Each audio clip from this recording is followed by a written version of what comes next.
normally you should move a procedural motion to reduce the time that's allowed to members. In the old days when we were in that parliament, you could speak for the whole day on a bill. There was no time limitation.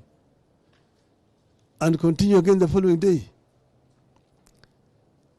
Only when, the time was closing near is when, either you call the mover to reply or you reduce the time. But you cannot reduce the time below 15 minutes. Usually it used to be 20 minutes.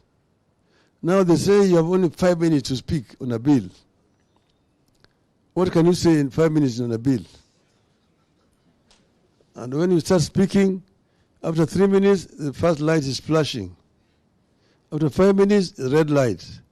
They've removed the speaker from you, so you can't continue talking. So this parliament is useless. It's just a rubber stamp. And you have a speaker who is once a speaker is elected, first, if he was a member or a leader of a political party, he must resign from that political party. And he must be neutral. You have a case here where speakers are attending political rallies, speaking on issues which are before parliament. Themselves, they are already taken aside on an issue which is before him as a speaker. What kind of parliament is that? What kind of parliament is that? A speaker is not supposed to take sides. A speaker is supposed to be somebody who is neutral. And you have a speaker who every weekend is accompanying members of parliament on Harambes. He's the one giving the member money for Harambes, and he's going to take them there, and he's talking there now as Kenya Kwanza. And hurling also insults at Baba. But he's a speaker of a National Assembly. So the National Assembly is completely in disrepute. The speakers themselves have shown by their own actions that they are not fit to be called speakers. In that house, who have excelled themselves. The founding speaker was called Sir Humphrey Slade. He set a standard, a bar, so high. If you go and read Slade's rulings, you see this as speaker speaking. And with several other speakers. Another one was the speaker, Kenneth Marende, a true speaker.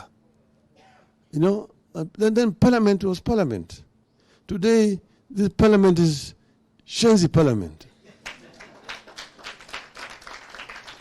It's nothing. So then they also corrupt members of parliament.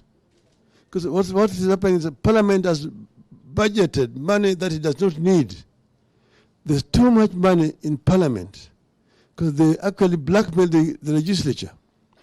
And therefore, we have got money to bribe members of parliament with the trips.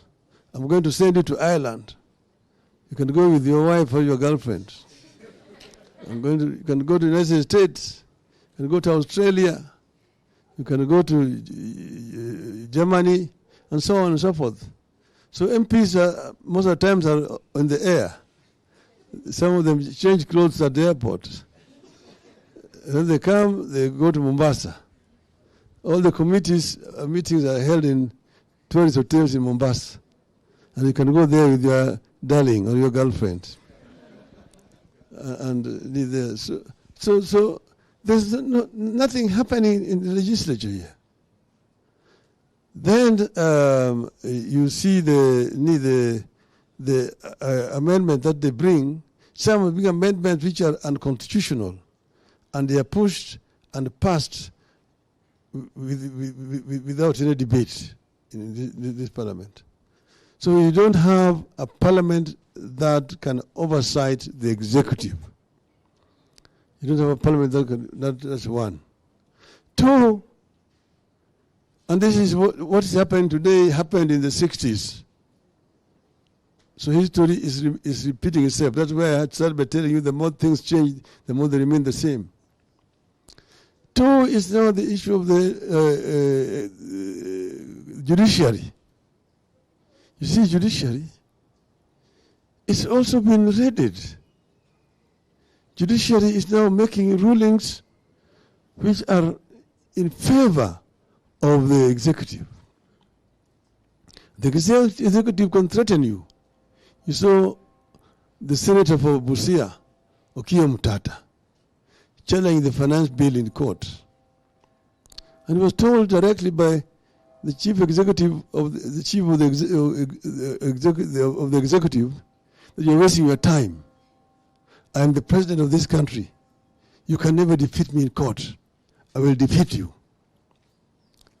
And then the Chief Justice puts together a bench which is user-friendly and makes a ruling in favor. Okay?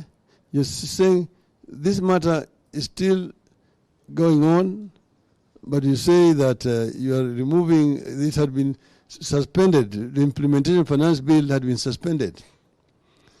Then they say they are removing the suspension, but allowing the case to continue. So, the people are being taxed already as there's a case in court. You see, that is the kind of judiciary that we have. And